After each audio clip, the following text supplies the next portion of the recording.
believe it was Ritchie's grandmother's favourite song. That's, I think, what the received wisdom is on that. However, it did appear, and it did seem like a good name for the band. We didn't have any meaning behind it. We didn't know, for example, that it was the name of a particular brand of acid that was being sold in the States at the time. We didn't know that, I swear. You know, it was we weren't a drug band. We were a sort of pint of bitter Scotch and Coke sort of band. I'd been a professional musician, I suppose, 2 or 3 years, maybe longer, 4.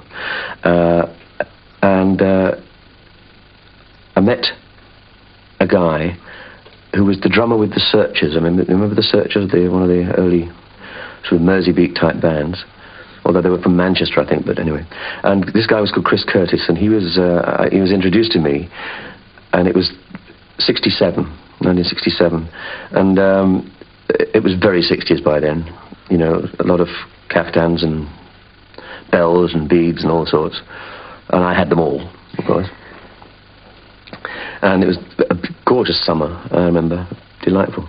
And his idea was that we were going to have this band called Roundabout, and it would have a nucleus of him and myself. He was the drummer and singer, and myself on keyboards, and this great guitarist, quote unquote, that he'd found in Hamburg, called Ritchie Blackmore, who was then playing in a band called the Three Musketeers. My fondest memories might have been in '65 when I used to play in a band called the Three Musketeers in Germany, and we used to dress up as musketeers and jump on stage, sword fencing and things like this.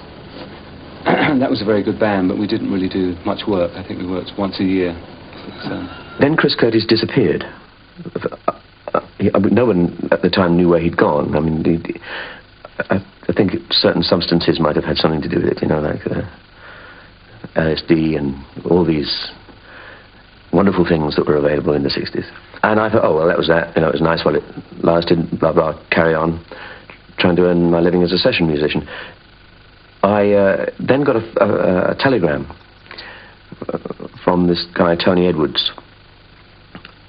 If you're still interested in forming a band, would still be interested in backing said band, please call, whatever. I mean, I thought, so, thank you, you know.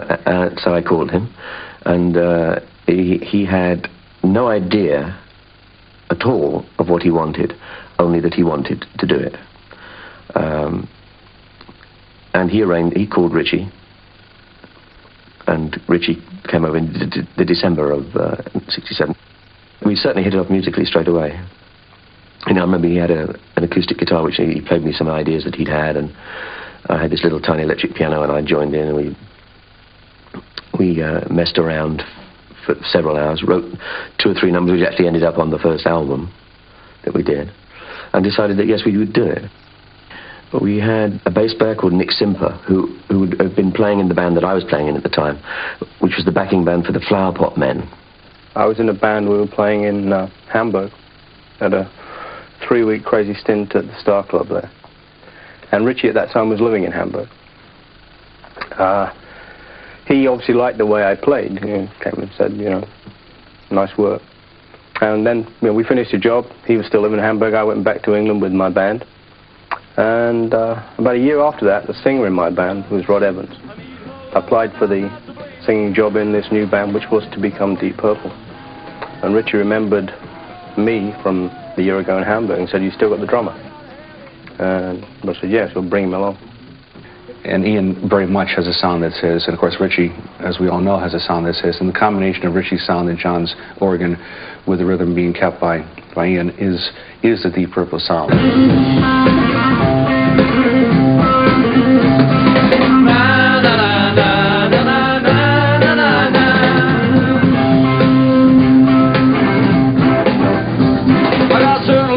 She's on my mind, no doubt about it, she looks so bad. She's the best girl that I've ever had. Sometimes she's gonna make me feel so bad. Na, na, na, na, na, na, na, na, na.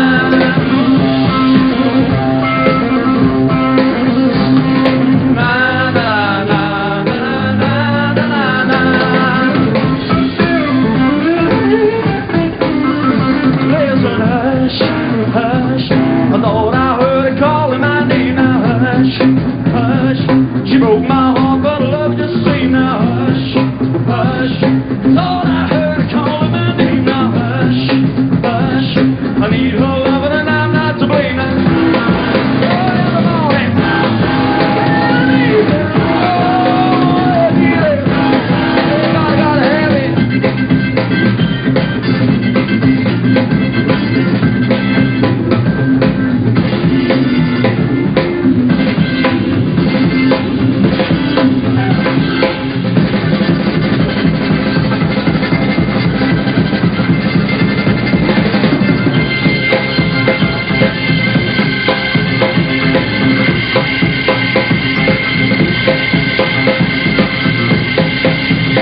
quick. We were all sort of taken unawares by it. Because at this time we were still working back in England, you know, we were starting to do shows on the road, some not very big, some a little bigger. But all of a sudden we've been told that Hush had been chosen as a single in the States and Boom Fit was a top 5 hit. So of course everybody then starts planning for a big tour over here. And it was a great first time in the States. I mean, we flew direct from London to Los Angeles. And there we are in you know, entertainment capital of the world.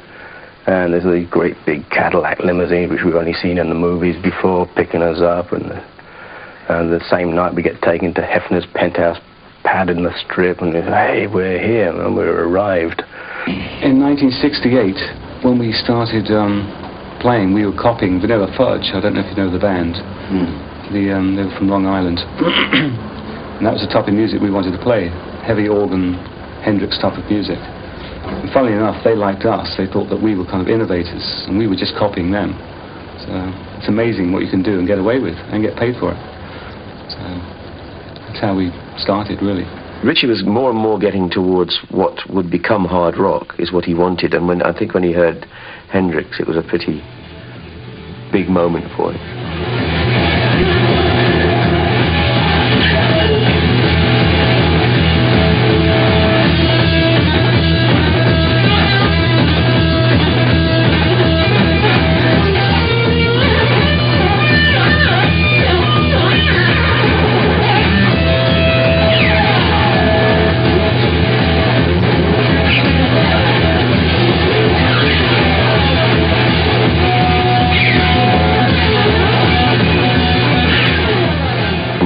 Started to move towards more what Ritchie saw. It was quite evident that Rod and Nicky were not the singer and bass player who could help us get there.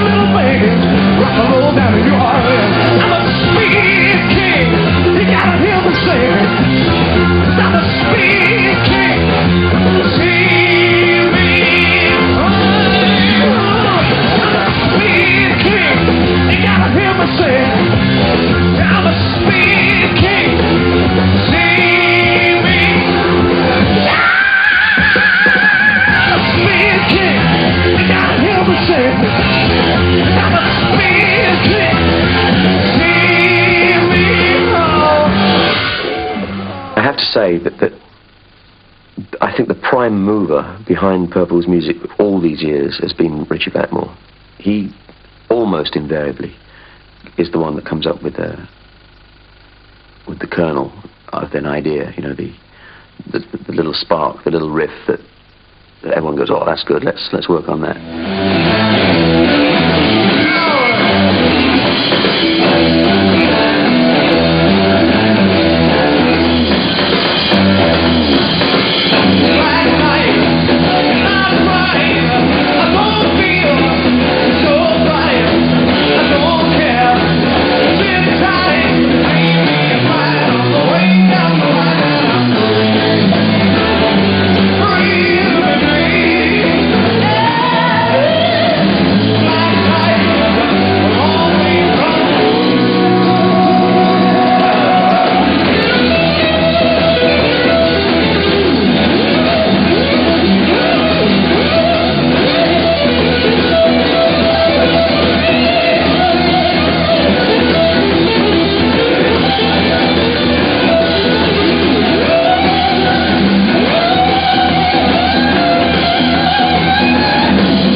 wasn't any one song, it was the whole album came out in a much harder vein than even we could have imagined it would have been, because that was Deep Purple in rock.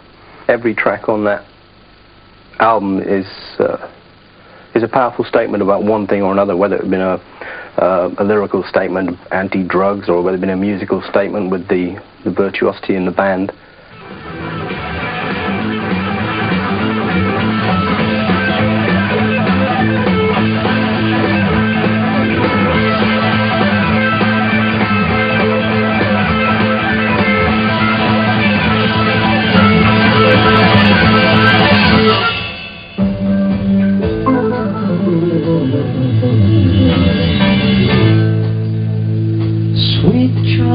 Time, you'll see the line that's drawn between the good and the bad.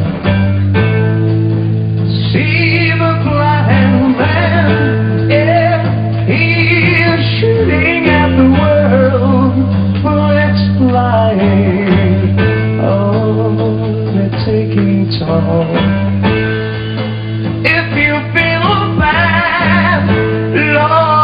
Bet you have, and you've not been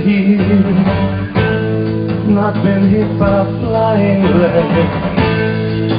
You better close your eyes, you better bow your head. Wait for the ricochet.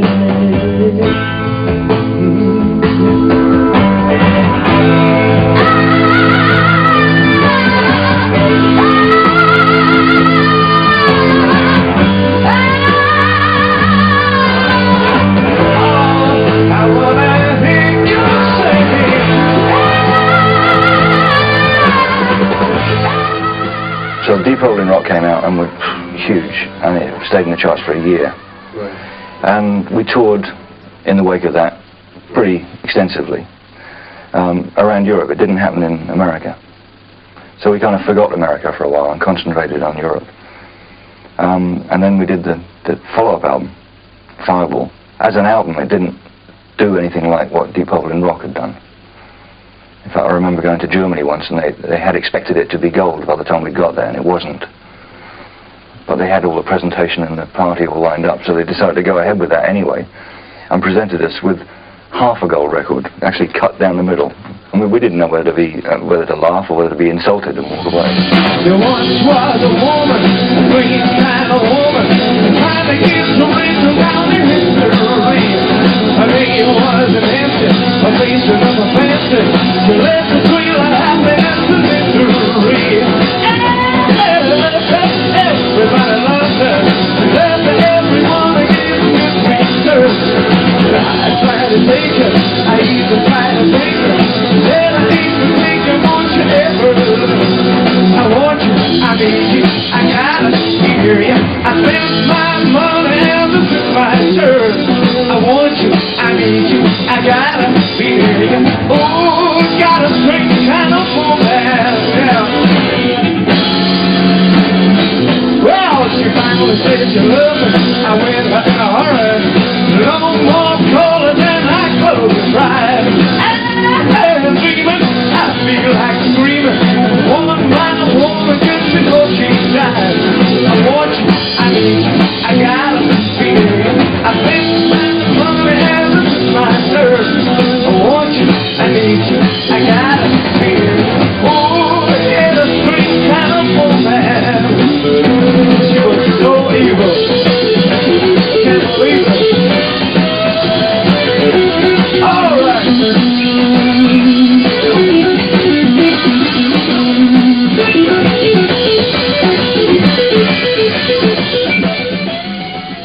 Machine Head was a conscious effort by us to change the sound. We were thinking about live sounds. We always preferred the sound of the band live in a hall, in a theatre or whatever. And during the making of Fireball, we experimented with putting the drums in the corridor to get that sort of slapback sound. Studios were always padded, and it sounded very good for folk music, but rock didn't seem right. You know? So we took it one stage further, and we decided to go and record the entire album with a mobile studio in a theatre setting without the audience. So it would be like a live album, but we'd have the luxury of being able to redo songs if we didn't like them.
Arriving in Japan, Japanese audiences were very warm, they were very attentive, they sat, arms folded, very neat, and they didn't say much during the songs, but they erupted at the end of songs, which is unlike European audiences and American audiences, which just, you know, yell and scream throughout the whole thing. They listened a lot. The Japanese company said, we want to make a live album, and live albums in those days weren't the thing to do. You know, they were kind of, they had a budget kind of feel about them. So we said, well, we're not really interested in doing a live album, because especially since our shows are so haphazard and so spontaneous, that you have the danger of either having a brilliant show or a really awful show, which, you know, you're capable of if you play on the line like that, if you play kind of dangerously. You take chances. So they insisted that they wanted to do it, and we said, okay, we'll do it on certain conditions. A, our engineer goes over to record it. That B, we bring the stuff back, we mix it, and if we don't like it, you don't put it out. If we don't like it, you don't put it out. and C, it only comes out in Japan, doesn't come out anywhere else. And we recorded 3 concerts, 2 in Osaka and 1 in Tokyo.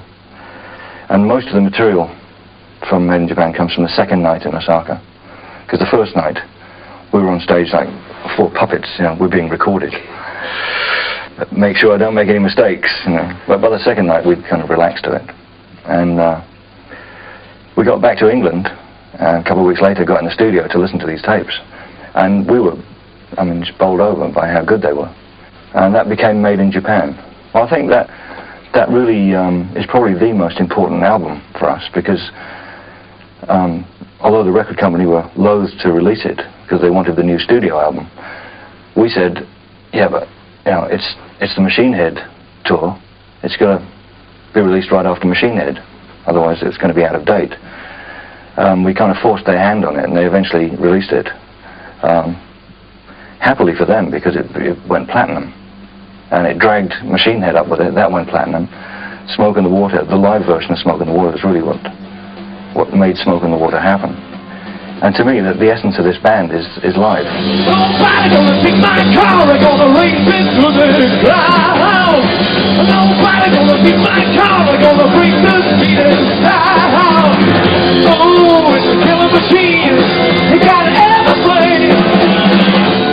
Like a driving car, big fat tires and everything. I love it, and I mean it, I feel it. Yeah, it's a water hurricane, alright, alright. I'm a highway star.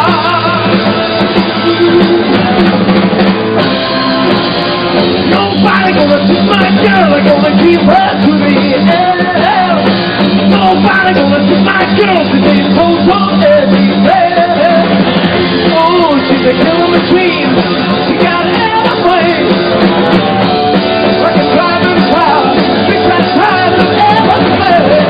I love it, I need it, I feel it. Yeah, it turns me on, alright, alright.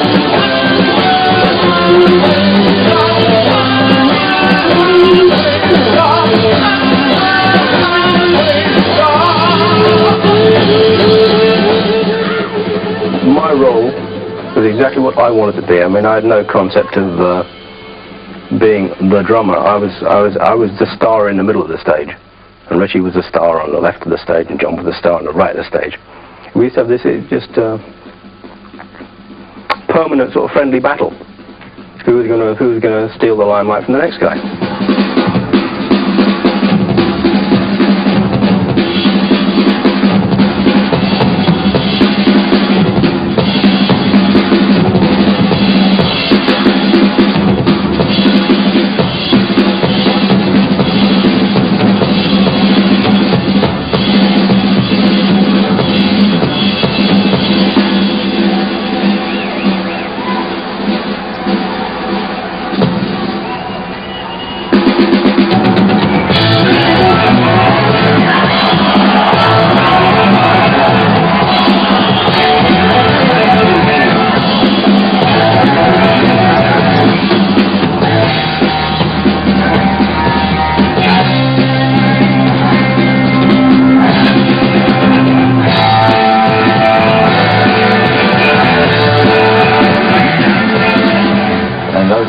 Jamming was everything on stage when songs would go on for half an hour. And it was a real battle royal. I mean, lots of tricks were pulled, you know, just to upstage some other member of the band.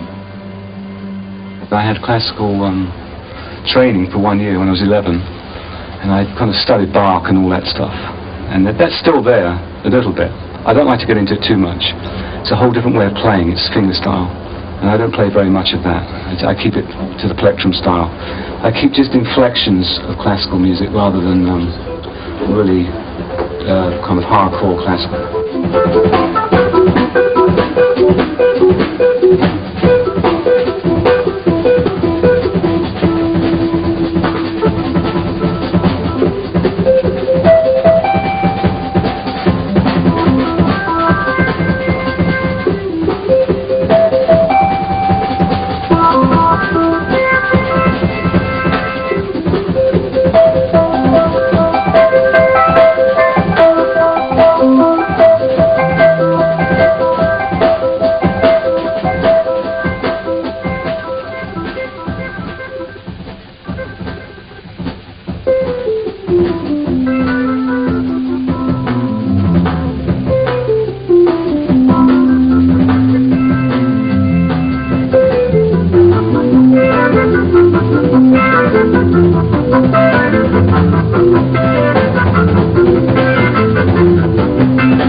Ian and Roger leaving, precisely because we were working too much. The year before Ian left, or 72 or 73, 72 I think, we did 6 American tours. I mean, it was ridiculous. And when Ian did quit, he gave us 6 months' notice.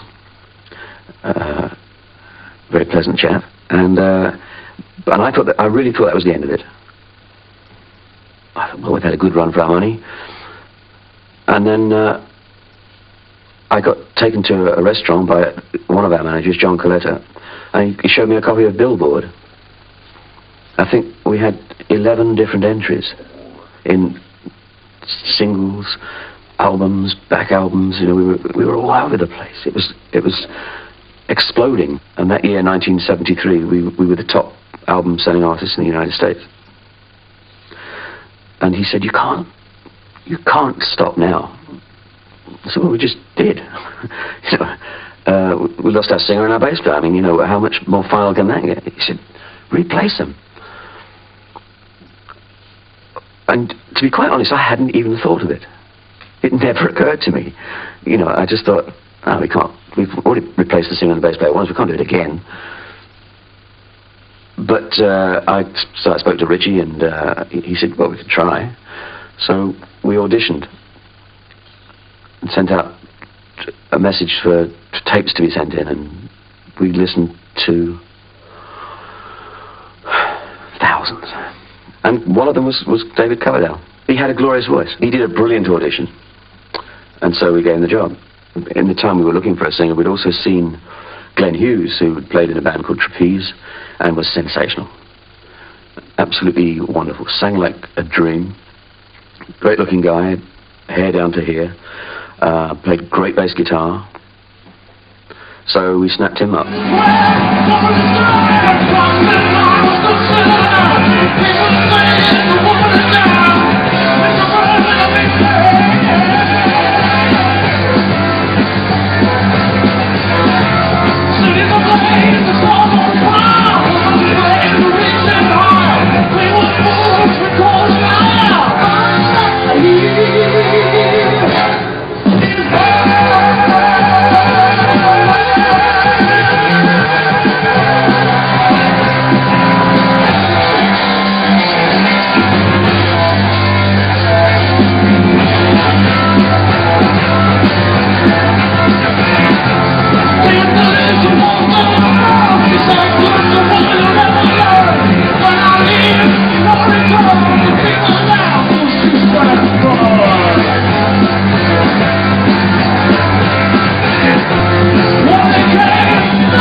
After David and Glenn joined, and we made a couple of albums, we made an album called Stormbringer,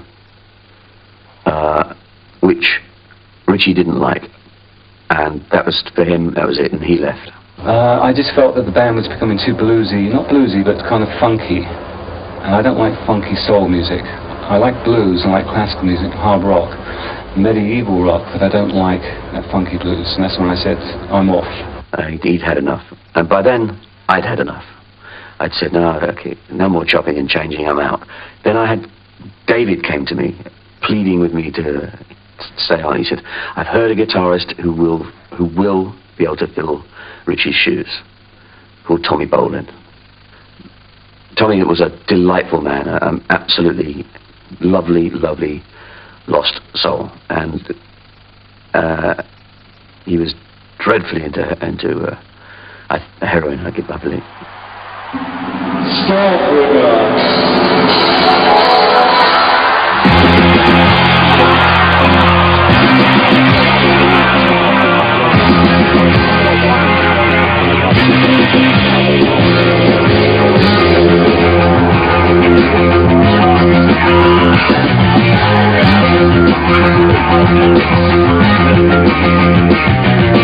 Coming out of nowhere, dropping like rain. Don't bring a dance on the wandering day. Some cloud gathering, breaking the day. No one wanted to come in your way. Ride the rainbow, rock the sky.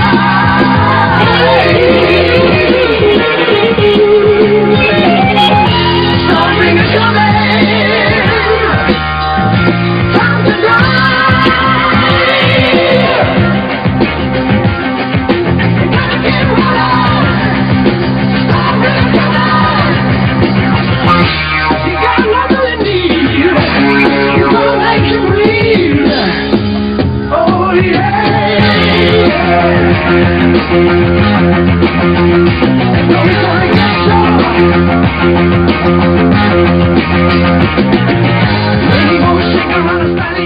It was such a sad thing when we learned that Tommy died. Before he died, Pacey and I, Ian Pace and I, had both decided we'd had enough. We came off stage one night, I think it was the Liverpool Empire we were playing, and just looked at each other and said, you know, I can't do it anymore. That was in 1976, March of 76. And I basically just became a recluse. I got out of the music business, I didn't do anything. Then in August of 78, I started getting the first of a series of many phone calls from David Coverdale. You know, please come out to play, sort of thing, you know. And I said, I really don't want to go back on the road. You know, I want to start a family. But he kept on at me, so eventually I gave in, and I joined Whitesnake in September of 78, and stayed with them until 83. And I thought it was a wonderful band, but then petty things started creeping in. They do, I mean, it's yada, yada, yada. You know, and I decided to leave. So I told David, and he said, please just stick with me for 3 more months while we get this tour through. So I did. And during that 3 months, I got a phone call from Ian Gillan. What do you think about putting Purple back together? I said, you're crazy. You'll never get Richie to agree to that. He said it was his idea. I mean, it was fantastic. We had the grand reunion of Purple, and first show, a few shows in Australia, and then we did Nebworth over here in the mud. And I've got some great memories of the reunion of Purple, when we sat down and the guys just went down and started jamming, and it sounded like the old Purple. There's a thrill for your life, a thousand oceans I have known.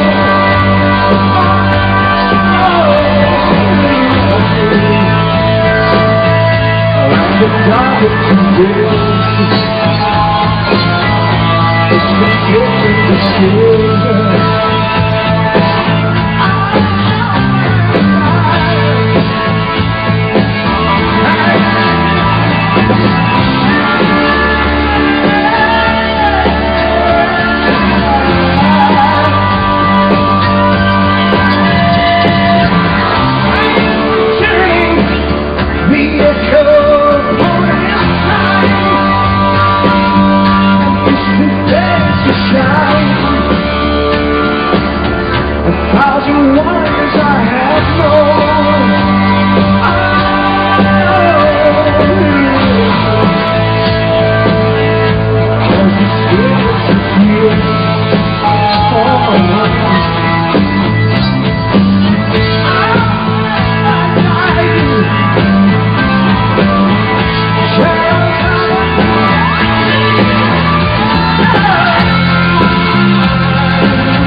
Perfect Strangers, and then after that we got into a bit of a struggle, and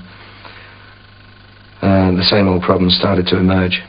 It's always worked on stage, and you know, even though Richie and Ian Gillan have no love for each other at all, I mean, I think it's pretty now, it's a lost cause trying to put those two in the same city, let alone the same band. You know, they still have immense respect for each other on stage.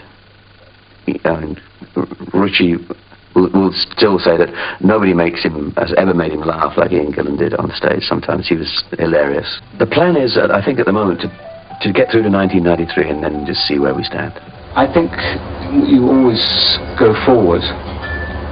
People say, well, what direction are you going in? You always go forward. You're never really in a rut, and I practice quite a lot. So I know I'm going forward. I might not be playing scintillating solos, but I'm playing to the best of my ability. And it's pleasing to me, which is the main thing. And I hope other people catch on to that. I still get butterflies, I still get nervous before a concert. I hope that continues.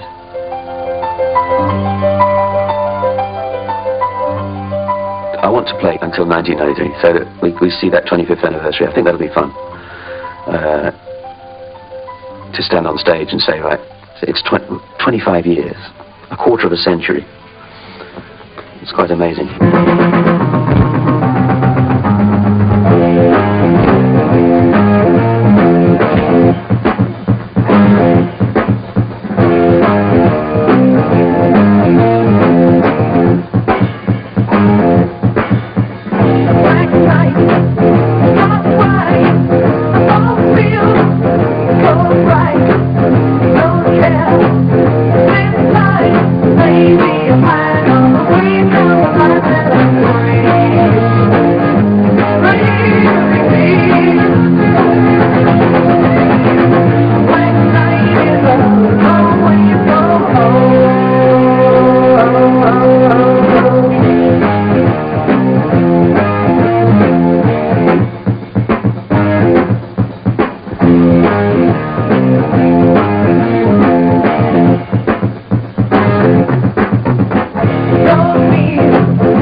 Baby,